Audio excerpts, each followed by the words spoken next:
Dikisahkan bahwa Nabi Sulaiman satu hari beliau menghadapi satu peperangan ya.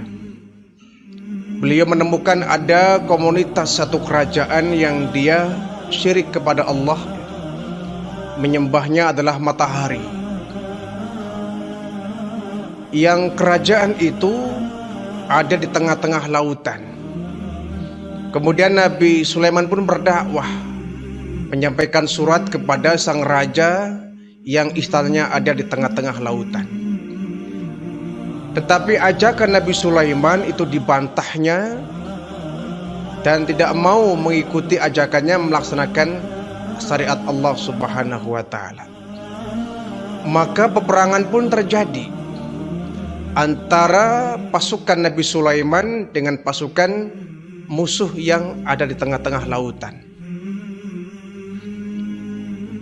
Karena pasukan Nabi Sulaiman sangat kuat, karena bukan hanya dari kalangan bangsa manusia, tetapi juga kalangan bangsa jin. Sehingga kerajaan yang syirik ini, yang tidak mau ajakan Nabi Sulaiman, yang istilahnya ada di tengah-tengah lautan ini pun sama mengirimkan pasukan. Berperanglah dua kerajaan besar antara Nabi Sulaiman dengan kerajaan kafir yang ada di tengah lautan itu. Tetapi menang telak ya, dicapai oleh pasukan Nabi Sulaiman alaihi salam. Karena menang maka para musuh-musuhnya ini banyak yang terbunuh dan banyak pula yang tertangkap. Nah, termasuk diantaranya adalah sang rajanya ya. Sang raja dari kerajaan itu pun terbunuh dalam peperangan itu. Karena terbunuh, maka kalah total lah pasukan musuh yang dihadapi oleh Nabi Sulaiman alaihi salam. Banyak yang dibunuh, banyak yang ditahan, banyak yang dipenjara oleh Nabi Sulaiman alaihi salam. Nah, kebetulan raja dari musuh Nabi Sulaiman ini yang terbunuh ini, dia memiliki seorang putri yang sangat cantik. Nabi Sulaiman tidak sampai hati kalau kemudian memenjarakan apalagi membunuhnya. Maka putri cantik dari sang raja ini pun dinikahi, dijadikan permaisuri oleh Nabi Sulaiman alaihi salam. Menikahlah Nabi Sulaiman dengan sang putri raja yang telah terbunuh itu. Diadakanlah pesta ya, yang cukup ramai, dihadiri oleh pasukan-pasukan dan rakyat dari Nabi Sulaiman alaihissalam. Nah, ketika sudah beberapa tahun usia pernikahan, sang permaisuri ini kemudian dia merasa semacam rindu ya, kangen dengan bapaknya yang sudah meninggal beberapa tahun yang lalu akibat peperangan ini. Kemudian sang permaisuri ini memohon izin kepada suaminya, Nabi Sulaiman alaihi salam. Wahai suamiku, Tuan Sulaiman, aku sedang merasakan kangen, rindu ingin ketemu ayahku. Kata Nabi Sulaiman, ya bagaimana, bapakmu sudah meninggal kok. Dia nggak mau ajakan saya untuk masuk ke dalam Islam. Dia tetap kukuh dengan pendiriannya sebagai orang yang musyrikin, tetap mau menyembah matahari, nggak mau menyembah Allah. Ya kami tumpas. Bapakmu sudah meninggal, bagaimana kamu ketemu dengan dia? Kata permaisurinya, iya Tuan Sulaiman, aku menyadari itu. Bapakku sudah meninggal beberapa tahun yang lalu. Tetapi aku sangat rindu ingin bertemu dengan dia. Kata Nabi Sulaiman, ya bagaimana mau ketemu seperti apa? Dia dengan kita alamnya beda. Begini kata permaisuri, engkau kan punya pasukan-pasukan jin. Iya, lalu? Mungkin di antara mereka ada yang bisa menjelma lah menjadi sosok bapakku. Paling tidak dengan penjelmaan itu aku merasa terobati rinduku kepada ayahku. Suruh di antara anak buahmu jin untuk menjelma menjadi ayahku hanya sekedar untuk mengobati rasa rinduku kepada ayahku. Oh begitu, kata Sulaiman. Iya, ya itu sih mudah. Maka dipanggillah salah seorang anak buah ya, bawahan dari Nabi Sulaiman, yakni Sokhr al-Marid. Sokhr al-Marid ini salah satu jin yang menjadi anak buah Nabi Sulaiman. Wahai Sokhr bin al-Marid, saya Tuan Sulaiman, ada kerjaan buat kamu. Apa? Nabi Allah Sulaiman, bisa nggak engkau menjelma menjadi sang raja yang dulu kita kalahkan, bapak dari permaisuri ini? Oh bisa Tuan Sulaiman. Maka Sokhr al-Marid ini kemudian menjelma menjadi seorang raja yang sangat teramat mirip dengan bapak dari permaisuri ini. Senanglah ini permaisuri ya, terobati sudah rasa rindunya kepada bapaknya ini. Senang luar biasa. Sampai dia cium tangan ya, layaknya dia menghadapi bapaknya sendiri. Dia cium tangan, dia peluk ya, untuk mengobati rasa rindu. Bahkan dia sungkem lah, cara orang Jawa, dia sungkem sebagai obat rindu kepada sang bapaknya yang telah terbunuh. Nah, lama kelamaan ketika Nabi Sulaiman satu hari beliau ada keperluan, beliau pergi dari istana, itu permaisuri sungkem dan sujud di hadapan Sokhr al-Marid. Padahal dia sebagai seorang jin yang menjelma. Cuma sang permaisuri ini merasa bahwa ini bapakku. Ingin mengingat masa lalu di mana dia sangat begitu patuh dan hormat kepada bapaknya. Suka cium tangan, suka memeluk, bahkan suka sujud. Akhirnya permaisuri pun sujud sebagaimana dulu ketika dia masih anak-anak ya, masih sebagai seorang anak. Akhirnya dayang-dayangnya pun ikut sujud kepada Sokhr al-Marid ini yang menjelma sebagai sang raja ini. Lama kelamaan seisi istana semuanya mereka tiap hari sujud dan tunduk di hadapan Sokhr al-Marid yang menjelma sebagai sang raja ini. Akhirnya lama kelamaan mereka jadi berpindah sujud kepada sang iblis ini, sang jin ini, sang setan. Nabi Sulaiman tidak tahu. Sokhr al-Marid dia sangat senang bahwa satu istana semuanya pada sujud pada dirinya. Semakin sombonglah ini Sokhr al-Marid ya. Nabi Sulaiman gak nyadar bahwa ternyata satu keluarganya, satu istana itu semuanya tiap hari sujud kepada Sokhr al-Marid ini. Nah, kejadian ini berlangsung sampai 40 hari lamanya. Tiap hari, tiap pagi seluruh seistana, dayang-dayang dan seluruh ya, penghuni istana, permaisuri yang lain pun ikut-ikutan. Selir-selir Nabi Sulaiman pun satu istana itu sujud di hadapan Sokhr al-Marid. Nah kemudian peristiwa ini pun diketahui oleh salah seorang pembesar istana ya, namanya Asif bin Barkhoya. Pembesar istana, perdana menteri lah mungkin ya, Asif bin Barkhoya. Melihat peristiwa ini dia kaget. Astagfirullahaladzim, kok mereka jadi menyembah Sokhr al-Marid padahal dia kan jin, dia kan setan. Kenapa satu istana semua menyembah kepada dia? Oh, celaka ini. Kalau dibiarkan bahaya ini. Mereka sudah syirik kepada Allah, sudah menyekutukan Allah. Tidak lagi menyembah kepada Allah, tapi menyembah kepada Sokhr al-Marid ini. Wah, ini nggak bisa dibiarkan, kata Asif bin Barkhoya ini. Nabi Sulaiman harus saya kasih tahu ini. Kalau tidak, wah ini akan berlarut-larut. Cuma bagaimana ya untuk menasehati, memberitahu Nabi Sulaiman? Gak mungkin saya ngomong langsung, nanti akan tersinggung. Caranya bagaimana ini? Dicari-cari akal, Akhirnya dia pun punya ide. Dia mohon izin kepada Nabi Sulaiman. Wahai Tuan Sulaiman, iya, aku punya satu rencana. Apa? Saya ingin mengumpulkan seluruh rakyat-rakyat dan juga seluruh bala tentara untuk kumpul di satu lapangan. Mau apa kamu? Iya, ingin saya kumpulkan seluruh masyarakat, seluruh rakyat dan seluruh bala tentara. Di situ nanti akan saya sampaikan sejarah para nabi, sejarah para rasul untuk memperkuat iman kita. Ya, cara kita mungkin tausiah lah ya, siraman rohani. Saya akan kumpulkan orang-orang, saya akan menceritakan kisah-kisah nabi terdahulu.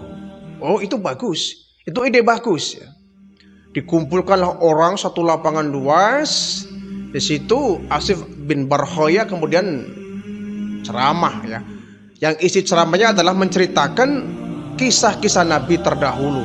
Dari Nabi Adam, Nabi Idris, Nabi Hud, Nabi Soleh, Nabi Ibrahim, Nabi Lut, terus diceritakan kisah-kisah mereka sampai kepada kisah Nabi Sulaiman alaihi salam ini. Diceritakan Nabi Sulaiman, kebaikannya seperti ini, keistimewaannya, keagungannya ya, diceritakan. Tetapi yang diceritakan Asif bin Barkhoya ini hanya menceritakan kebaikan Nabi Sulaiman. Nabi Sulaiman itu orangnya bagus, lembut, tegas, bertakwa kepada Allah. Diceritakan kebaikan-kebaikannya. Nabi Sulaiman pun sedikit marah ya. Ini Asif bin Barkhoya hanya menceritakan kebaikanku saja. Saya ingin tahu keburukanku apa itu. Ditunggu dari tadi hanya kebaikan yang diceritakan. Dia pun akhirnya interupsi. Wahai Asif, ya Tuan Sulaiman, kau menceritakan hanya kebaikanku saja. Iya, kalau nabi-nabi terdahulu sih boleh kau ceritakan kebaikan-kebaikannya, nggak perlu kau ceritakan keburukannya. Tapi saat kau menceritakan kisahku, jangan hanya kebaikanku. Aku ingin tahu keburukanku di mana. Nah, mendengar pertanyaan ini, Asif, wah ini kesempatan saya akan ceritakan. Wahai Tuan Sulaiman, maafkan saya. Kalau engkau meminta aku menceritakan kekuranganmu, baik. Kekuranganmu adalah di hari tuamu sebagai seorang raja, sebagai Rasulullah, engkau membiarkan ada kesyirikan di istanamu. Kesyirikan, iya. Ada satu kesyirikan di keluargamu, di rumahmu sendiri. Bagaimana seluruh seisi istana mereka menyembah bukan kepada Allah. Yang benar, iya. Di istanaku, di istanamu. Siapa dia? Kau tentu lupa ya. Sakhr Al-Marid, jin yang kau perintahkan untuk menjelma sang raja, bapak dari permaisurimu. Dia selama ini, saya hitung sudah 40 hari, disembah oleh seisi istana. Termasuk permaisurimu menyembah Sakhr Al-Marid ini yang dia adalah jin. Awasi dia menghormati sebagai penjelmaan bapaknya, lama-lama disembah, sujud seisi istana, dan mereka melupakan Allah Tuhannya. Mendengar ini Nabi Sulaiman marah luar biasa. Itu di rumahku, di rumahmu, di istanaku, iya istanamu. Inna lillahi wa inna ilaihi raji'un. Kenapa aku tidak tahu? Dia langsung pulang ke istana. Di taman itu memang banyak patung-patung yang dibuat mirip seperti seorang bapak dari permaisuri ini. Dihancurkan oleh Nabi Sulaiman itu. Dihancurkan Nabi Sulaiman. Sakhr Al-Marid dipanggil. Hai Sakhr, kamu biadab, kau menipu saya ya. Kau menjadi bahan sujud dari semua orang seistana. Kurang ajar kamu. Kau memperalat saya, kau mempergunakan situasi. Mulai sekarang kau pergi dari istanaku. Diusir ini setan Sakhr Al-Marid yang sudah menipu Nabi Sulaiman. Benar permaisurinya dan seluruh istana yang menyembah Sakhr Al-Marid dihukum. Dicambuk, dihukum oleh Nabi Sulaiman kalau dia sudah berpaling dari kewajiban menyembah Allah Subhanahu wa ta'ala. Akhirnya Nabi Sulaiman menangis, taubat kepada Allah. Ya Allah, Aku seorang nabi, aku seorang rasul. Kenapa di rumahku ada kemaksiatan? Kenapa di istanaku ada perbuatan syirik?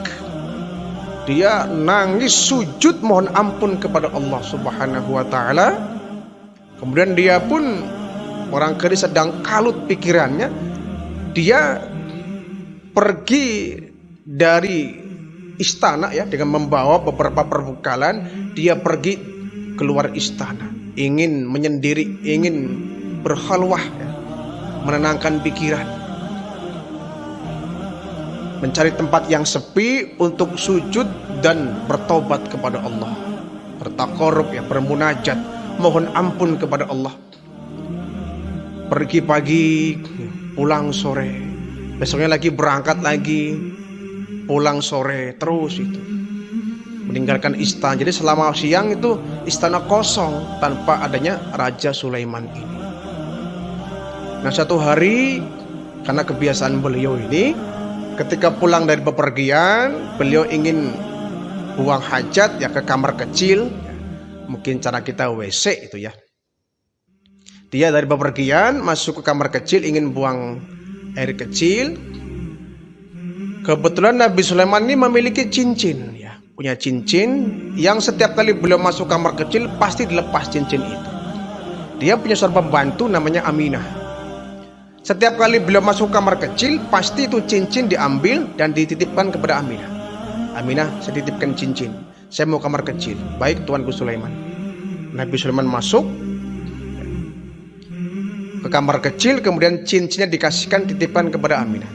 Berulang kali setiap kali beliau pergi dan akan masuk ke kamar kecil, pasti cincin yang beliau pakai dilepaskan titipan kepada Aminah. Nah jin Sohra Al-Marid ini tahu, tiap hari ketika Nabi Sulaiman masuk ke kamar kecil, cincinnya pasti dilepas titipan kepada pembantunya Aminah. Ini kesempatan ini ya. Ini Sohra Al-Marid sudah diusir, dia datang lagi dengan niat jahat ya. Ketika Nabi Sulaiman masuk ke dalam kamar kecil WC untuk buang hajat, Sohra Al-Marid ini kemudian tiba-tiba datang menemui Aminah dengan menjelma dirinya menjadi Nabi Sulaiman. Namanya juga jin ya, bisa menjelma siapapun yang dia kehendaki. Sementara Nabi Sulaiman masih di kamar kecil, ini Sohra Al-Marid dia menjelma dirinya menjadi Nabi Sulaiman. Biar menemui Aminah yang sedang menunggu di luar sana. Sampai di depan Aminah, ya Aminah ini nggak ngerti, dikiranya memang betul Nabi Sulaiman. Padahal Sohra Al-Marid yang menjelma sebagai Nabi Sulaiman. Ya akhirnya diminta cincinnya ya dikasihkan. Ya, pembantunya ini Aminah nggak curiga bahwa itu bukan Nabi Sulaiman yang sebenarnya, karena mirip betul. Kemudian dikasihkanlah cincin itu. Begitu cincin dipakai, wujud Sohormannya ini benar-benar sangat mirip dengan Nabi Sulaiman. Dia pun masuk ke dalam istana, duduk di atas singgasana kursi kerajaan Nabi Sulaiman. Orang-orang seistana nggak sadar bahwa itu bukan Nabi Sulaiman, tapi Sohra Al-Marid ini. Dia duduk dengan gagahnya layaknya seorang raja. Lama itu. Nah begitu Nabi Sulaiman keluar dari kamar kecil, kaget dia. Kaget ketika melihat di kursi singgasana kerajaan sudah ada orang yang mirip dirinya. Ini siapa lagi ini? Ya Allah, ini ujian apa lagi ini? Kok ada orang yang duduk di kursi kerajaanku dengan wujud yang mirip dengan saya? Bahkan sesi istana mereka tunduk dan patuh. Siapa dia? Ditelisik.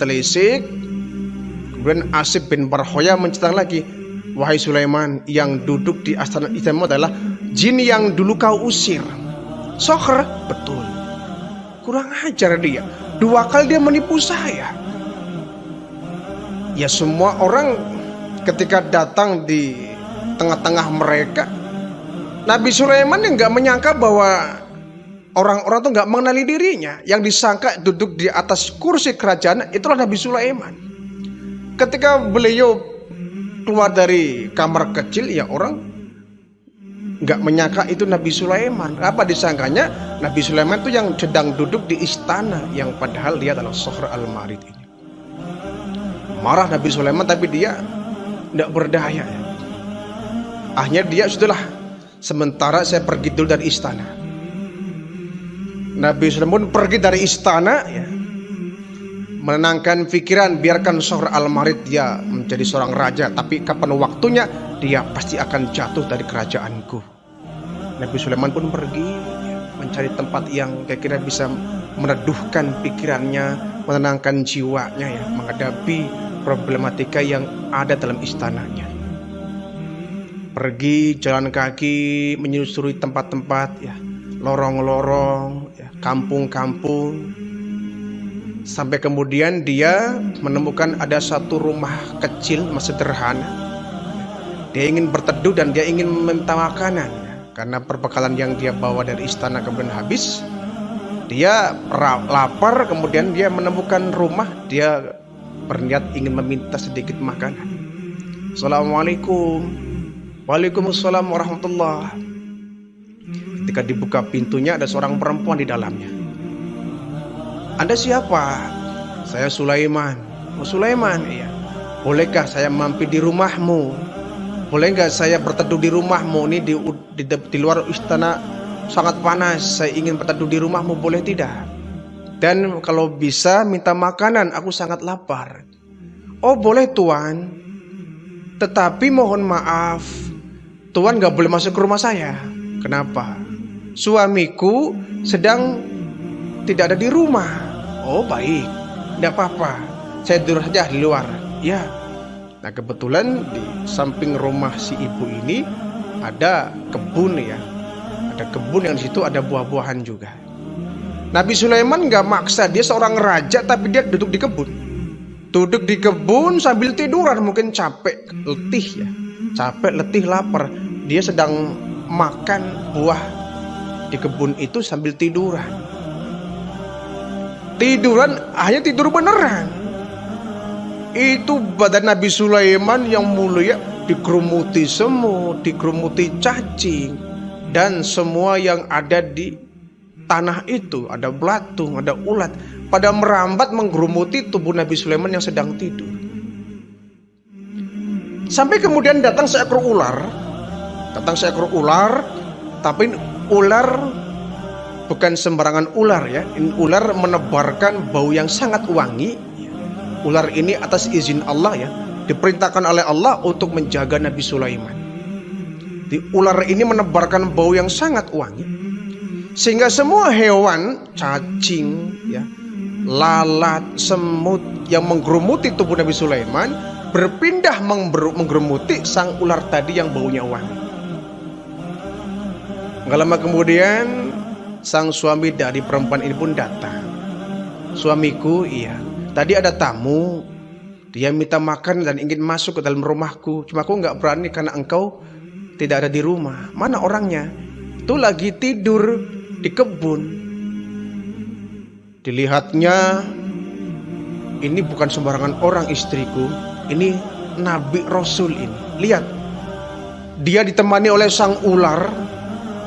Ularnya ini melindungi tubuh dari orang ini yang baunya sangat semerbak harum, sehingga hewan yang menggerumuti tubuhnya akan berpindah kepada sang ular ini. Dia bukan sembarangan orang. Ini Nabi ini. Aku yakin dia bukan sembarangan orang. Dia Nabi dan Rasul. Dibangunkan dia. Dibangunkan Nabi Sulaiman. Tuan, kenapa tidur di sini? Ya, tadi saya ingin masuk ke rumah Anda, cuma Anda belum pulang. Saya nggak berani. Bangunlah, bangun. Dibangunkan Nabi Sulaiman, diajak masuk ke rumah. Nah, kebetulan, ya, sang ibu ini memiliki putri yang sangat cantik. Akhirnya dinikahlah, ya, singkat cerita Nabi Sulaiman dinikahkan dengan putri orang yang membangunkan ini. Menikah Nabi Sulaiman dengan sang putri ini. Setelah menikah, Nabi Sulaiman kemudian pergi untuk mencari, katakanlah mencari kerjaan, ya, mencari makanan, mencari pekerjaan yang bisa menghasilkan makanan. Sampai dia kemudian di tepi laut. Nah, Di laut itu banyak para nelayan yang sedang mencari ikan. Kata Nabi Sulaiman, "Wahai tuan-tuan, bolehkah saya bekerja di sini?" "Oh boleh, boleh saja ya. Nanti saya minta bayarannya ikan." "Boleh, boleh, boleh, boleh." Nabi Sulaiman pun akhirnya tiap hari bekerja sebagai nelayan.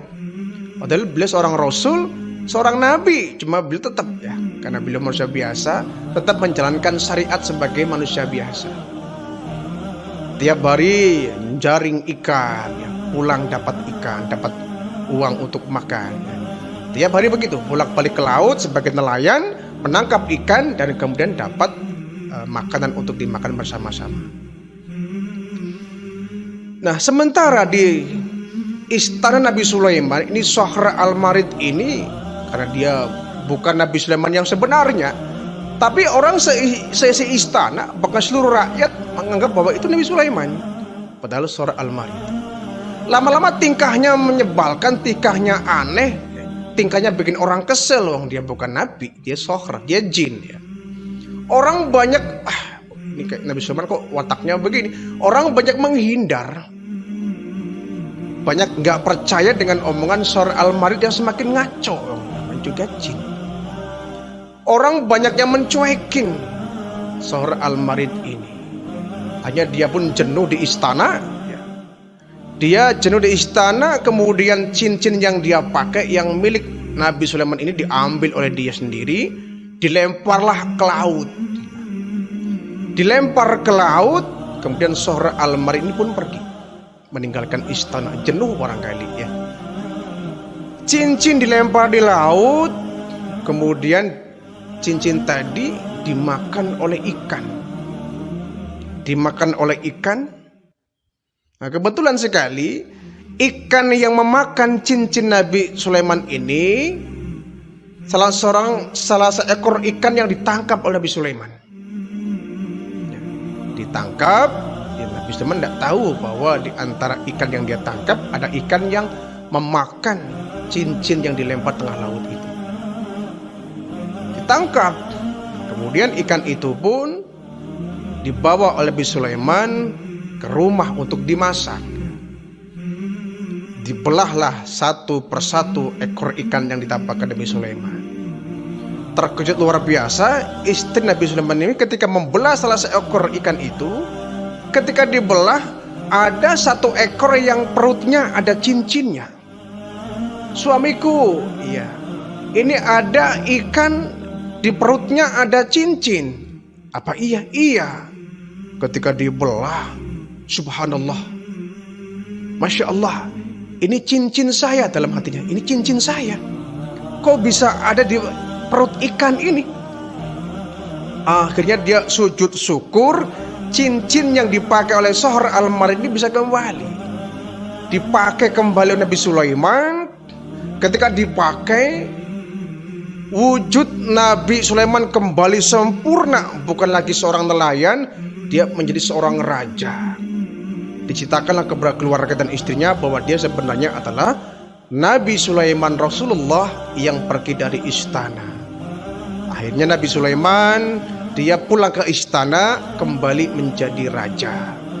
Putri cantik yang dia nikahi dari dua orang yang baik ini pun dibawa ke istana menjadi permaisuri.